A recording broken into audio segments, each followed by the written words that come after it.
নমস্কাৰ বন্ধুসকল, welcome to my YouTube channel let me learn মোৰ। আপোনালোকে ভিডিঅ'টো দেখিয়ে গম পাইছে যে অসমৰ ৰেলৱে হস্পিটেলত পোষ্ট ওলাইছে। 10 পাছ কৰাসকলে এইটো এপ্লাই কৰিব পাৰিব। মাহিলী দৰমহাও যথেষ্ট। আহক এতিয়া আমি ভিডিঅ'টোত ভালকৈ চাই লওঁ গোটেইখিনি ডিটেইলছ। ৰেলৱে মেনেজাৰ তিনিচুকীয়া, ইয়াত তিনিচুকীয়া ডিভিজনৰ পৰা আহিছে।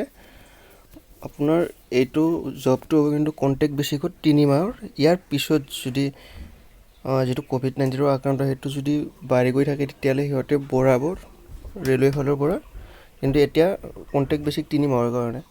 আপোনাৰ হস্পিটেল এটেণ্ড টোটেল পোষ্ট ইয়াত দিয়া আছে 12টা, SCৰ কাৰণে 2টা, STৰ কাৰণে 2টা, OBCৰ কাৰণে 6টা আৰু আনৰিজাৰ্ভৰ কাৰণে 2টা।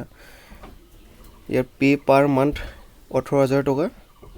যিটো ইণ্টাৰভিউ ডেট হৈছে আপোনাৰ 20 এপ্ৰিল আৰু ইণ্টাৰভিউ ভেনু হৈছে আপোনাৰ ডিভিজনেল ৰেলৱে হস্পিটেল DBRT, ৰাতিপুৱা 10টাৰ পৰা। ইয়াত আপোনাৰ কোৱালিফিকেশ্যনখিনি দিয়া আছে। মিনিমাম এডুকেশ্যন কোৱালিফিকেশ্যন HSLC পাছ। আপোনাৰ যদি বিভিন্ন ৰেলৱে হস্পিটেলত এক্সপিৰিয়েঞ্চ আছে তেতিয়াহ'লে ইয়াৰ প্ৰিফাৰেঞ্চটো ভাল পাব। তথাপিতো আপোনাৰ মেট্ৰিক পাছ হ'লে আপুনি এপ্লাই কৰিব পাৰিব। আৰু এজ লিমিটটো দিয়া আছে 18 to 25 ইয়াৰ্ছ। আপোনাৰ SC STৰ কাৰণে 5 ইয়াৰ্ছ, OBCৰ কাৰণে 3 ইয়াৰ্ছ।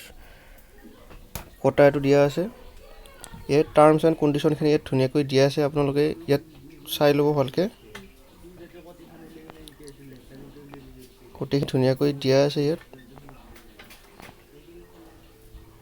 আপোনাৰ ইয়াত এপ্লিকেশ্যন ফৰ্মখন ৰেলৱে ফালৰ পৰা দিয়া আছে। মই এইটো ডিছক্ৰিপশ্যনত দি দিছোঁ, আপোনালোকে ডাউনলোড কৰি কিনে প্ৰিণ্ট আউট কৰি লৈ যাব। ইণ্টাৰভিউৰ দিনা এইখন ফিল আপ কৰি কিনে লৈ যাব লাগিব। আৰু গোটেইখিনি ইয়াত যি আছে গোটেইখিনি ফিল আপ কৰি লৈ যাব। আৰু লগতে ইয়াত দিয়া আছে অৰিজিনেল চাৰ্টিফিকেটখিনি লৈ যাব দিছে, কিন্তু অৰিজিনেলৰ বাহিৰেও আপোনালোকে জেৰক্সখিনিও লগত লৈ যাব। কাৰণ ইয়াৰ আগত যিটো সৰুসজাইত COVID-19 কাৰণে ইণ্টাৰভিউ হৈছিল তাতো অৰিজিনেল ডকুমেণ্টছখিনি লিখা আছিল, কিন্তু তাত জেৰক্সখিনিও বিচাৰিছিল, সেইকাৰণে বহুতৰ অসুবিধাৰ সন্মুখীন হৈছিল। আপোনালোকে যাতে এইখিনি লগত লৈ যায়, অসুবিধাৰ সন্মুখীন নহ'ব তেতিয়া। ফটো গোটেইখিনি লগত লৈ যাব।